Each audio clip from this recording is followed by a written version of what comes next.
Well, TV season 2025 has well and truly started with this massive 77-inch Samsung S95F landing for review. It was quickly followed by the LG G5. It's been an exciting few weeks here. So is the S95F the flagship to beat this year?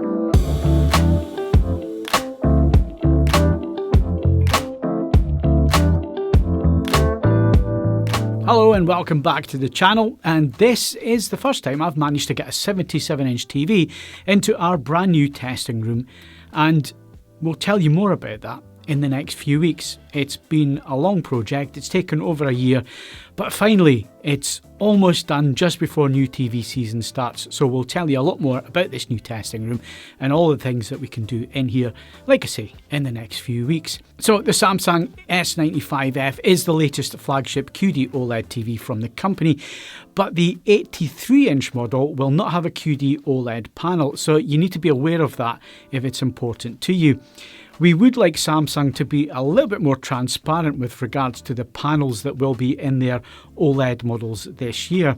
The 55, 65 and of course this 77-inch S95F that we're reviewing have the QD OLED panels, but like I say, the 83-inch will have a WOLED panel and probably the new 4-stack panel from LG Display.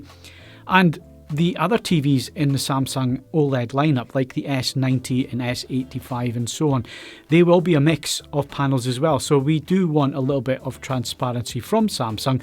So as it stands, let's have a good look at this 77-inch model. And as you can see, the design is the same as the last two generations, with a One Connect box and what Samsung calls the Infinity One design language to the TV.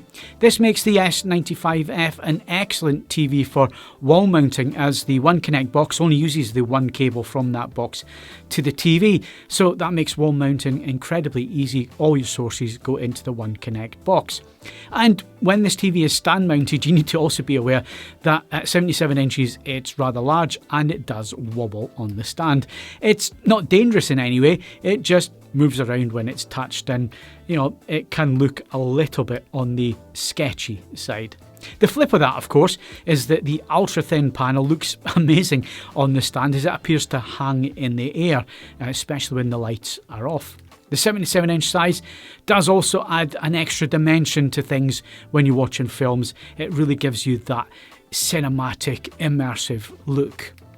The One Connect box is a sleek rectangular box with all the connections on the rear, and these include 4 HDMI 2.1 ports and, like I say, that single cable that goes from the box to the TV. As always, there are 2 remote controls also supplied in the box. There is the usual one with all the numbers and so on, and then you get the really sleek looking solar powered version. One of the most controversial aspects of the S95F is not the fact that it doesn't support Dolby Vision, because it's a Samsung and Samsung TVs just don't do that. It's the anti-reflective matte finish to the screen. This updated version on the S95F does an effective job of diffusing the light and the reflections when they hit the screen. It does, however, not stop the raised black issue, and if you know what I mean there, I'm going to show you some clips here. It's when it's in a room with lighting and the lighting hits the screen directly or even partially, and your blacks become grey because the whole black level of the screen is raised by the ambient light in the room. In the footage here, I'm pointing a ceiling light towards the LG G5, which is to the right hand side of the S95F, and as you can see, the light on the front of the TV stand, the light is pointing at the LG, and even with that you can see that even though the light's not hitting it directly, the black level is raised on the S95F. This does happen in normal living room lighting when the sun's coming through the windows, or even ceiling lights and so on, and it becomes really quite noticeable when it hits the screen.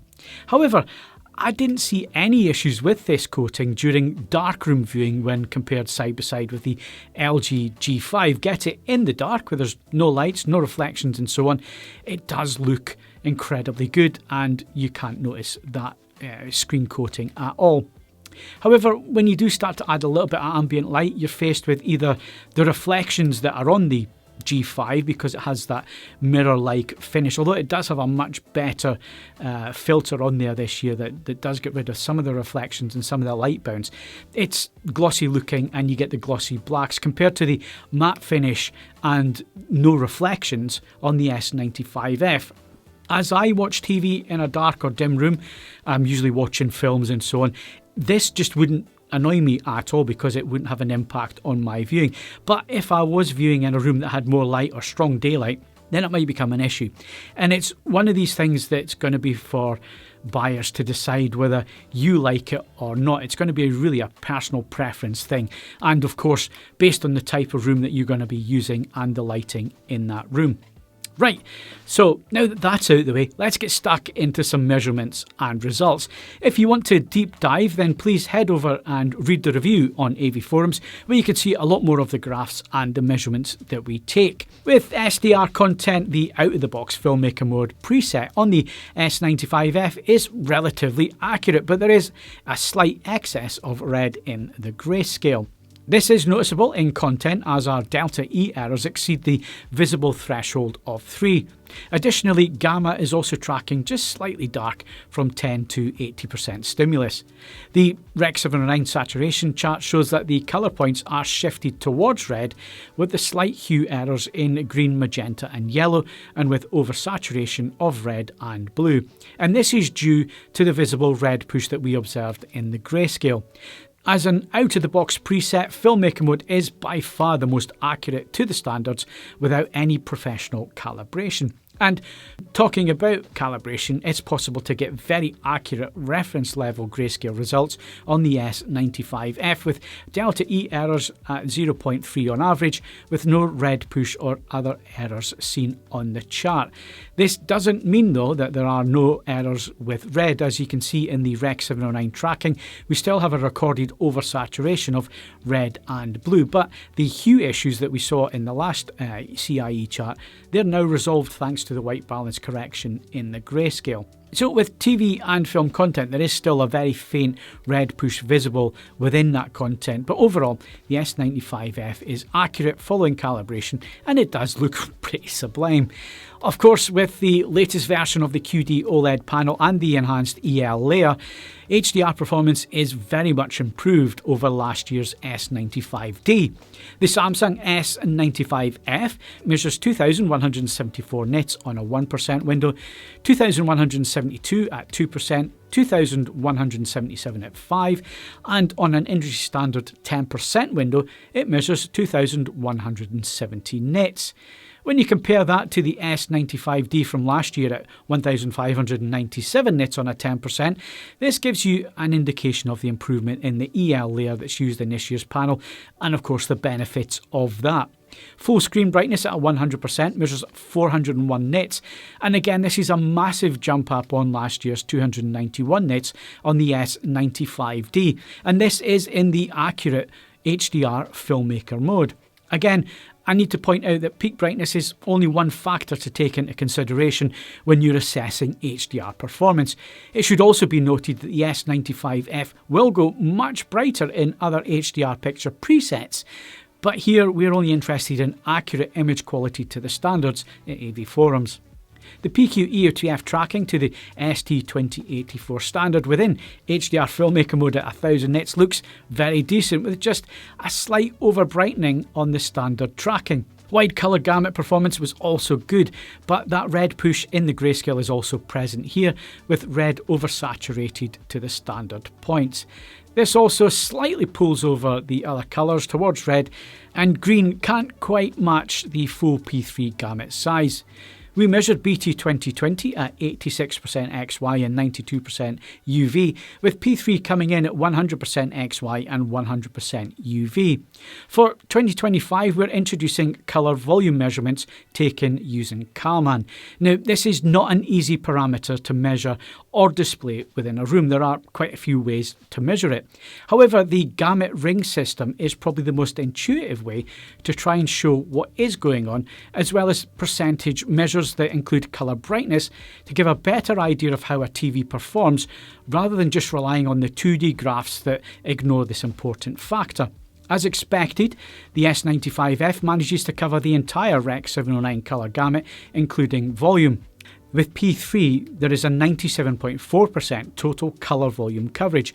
This is one of the best results that we've seen so far with this new measurement method, which we will continue for the rest of the year, and it gives you an idea of the differences between QLED, OLED, QD-OLED and so on when it comes to colour volume. And because we're measuring exactly the same way every time in our new testing facility here and with our meters, we should get pretty consistent results, and that should be able to then look at all the different TVs and see what the differences are over that. With BT 2020, the S95F does a great job with 80.85% coverage, which importantly does include the colour brightness, so this is a clear strength of QD-OLED. Measurements taken with our Jetty Spectraval 1511 high-res spectroradiometer confirm that this is a QD-OLED panel because the panel's spectral power distribution has incredibly distinct red, green and blue colour spectrum results that are narrow and pure. This is superior to what we have seen with WRGB or OLED panels so far, although the LG G5 does get much closer this year, but it's still behind the purity of QD-OLED. Uniformity of the panel was excellent, from 5% brightness up to 100%, and it was also free from dirty screen effect, vignetting and tinting, with all other brightness slides appearing clean even when they were viewed from wider angles. Motion reproduction was also very good, with correct pull down for 24 frames content with no induced judder or motion blur that wasn't already inherent within the source content. 50Hz broadcast was also correctly displayed, with only the odd instance of microstutter during fast edits or with text on screen sequences. The vast majority of content looked great from a motion reproduction standpoint. The S95F delivers exceptional HDR10 images in dark environments thanks to superb blacks, excellent shadow detail and minimal black crush at normal viewing distances. The gradational handling is also good, with no obvious signs of posterization in the usual torture test scenes, combined with excellent mid-tone detailing, superb skin tones with lifelike colours and striking specular highlights. The picture quality results really are quite stunning. And while still impressive in bright rooms, there is a contrast hit when you use ambient lights with the slightly raised blacks, and that is one of the small downsides. The Samsung boasts an object tracking Sound Plus system with 8 speakers placed in the TV's 4 corners, and this configuration delivers a broader soundstage through a 4.2.2 channel setup that has around about 70 watts of power. The built-in speakers provide clear, understandable audio with a wide soundstage, making them perfectly adequate for everyday TV viewing.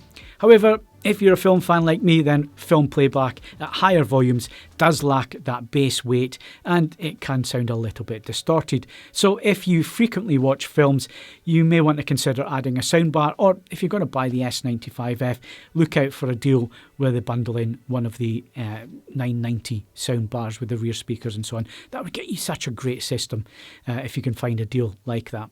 Like last year, Samsung also pushes LG when it comes to the gaming capabilities, and it only just misses out on being the top dog here.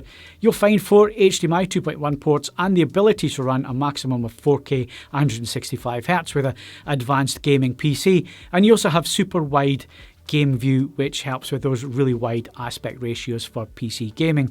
With the latest generation of consoles, you also get 4K 120. You obviously don't get any Dolby Vision gaming because Samsung doesn't do Dolby Vision, but you do get FreeSync, Premium Pro VRR support, ALLM, EARC and HDIG support. There's also the Samsung Game Hub with settings for all types of gamers, as well as access to gaming content without the use of a PC or a console. Input lag measures in at 9.5 milliseconds with 4K 60 and 4.8 milliseconds with 120Hz signal. Now, well, there's not a lot of 2025 TVs around right now to do any meaningful comparisons. I did have the LG G5 turn up just before packing up the S95F for a turn, so I did run some quick side-by-side comparisons. I do intend to go into far more detail with future videos with all of the 2025 TVs compared to each other in our brand new room here, so we get a better understanding of just how they will perform in various use cases. And as you can see, the G5 and S95F are very close in terms of sharpness, colour performance, skin tones and the brightness. The difference that we do see to the eye, and especially on the camera here, between the QD-OLED and the tandem stack WRGB OLED is how they produce their images, with QD looking slightly red when in comparison and the G5 looking slightly cyan. However, they don't look as obvious as this to the eye when you're actually in the room with the TVs looking at them directly. And you certainly struggle to see this when watching them in isolation. The G5 has very much improved the way it displays white this year. It is a hard call between both of these screens in such a short space of time. I mean, I only had the matter of a weekend with them both together. The Samsung had been here for a couple of weeks previous to this point. But like I said, we're going to get into comparisons in future videos and try and get all of the 2025 TVs next to each other. And that will mean as well that I'll have a couple of these TVs on long-term testing, so we can test them over a longer period of time and see if we can find any other issues that are worthwhile telling you about on video.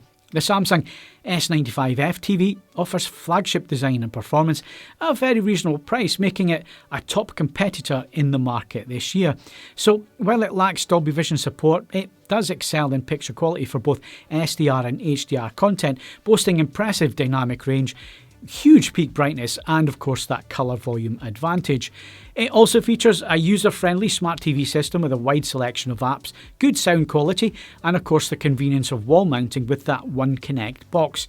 Gamers will also appreciate the 4 HDMI 2.1 inputs and a range of gaming features, including that fast input lag. And although the video processing may not be quite as refined as some of the competitors out there, the Samsung S95F remains an excellent choice overall.